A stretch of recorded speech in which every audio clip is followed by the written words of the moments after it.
We've been here about 20 years in Lancaster County right here. In this house, actually been about 25 years in Lancaster County, and we moved here after a little bit. So I still feel like a transplant from New York State. I've been in the bee business about 33, 34 years.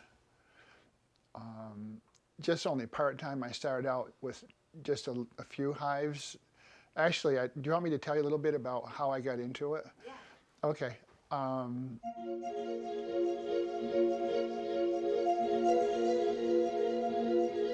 From when I was little, I was interested in bees. It was always intriguing to me. We lived on a dairy farm in western New York, and things were a lot different than there. It seemed like it was back in the Depression era. But anyway, she would buy honey in these jars, these 1-pound jars, and I would turn them upside down and see this ball of this like round, perfectly round ball just slowly go up through the honey. And that just really intrigued me. I just thought that was so neat, and I liked that. And so it made me like honey.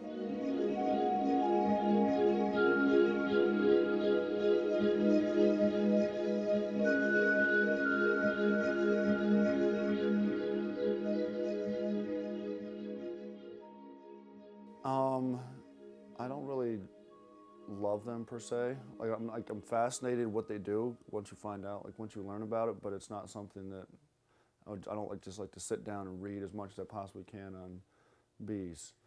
I mean, for me, it's a livelihood. I mean, it's a good business to get into as far as money-wise, but I don't know. I mean, they're fascinating little creatures, but I don't love to just learn everything I possibly can about them per se, I guess.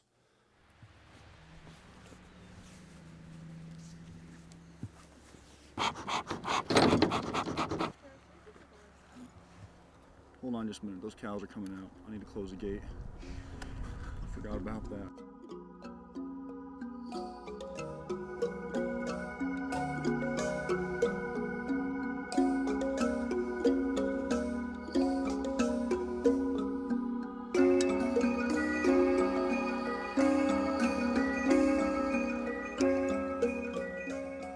The most fascinating thing about bees is just that they're little creatures that can even be.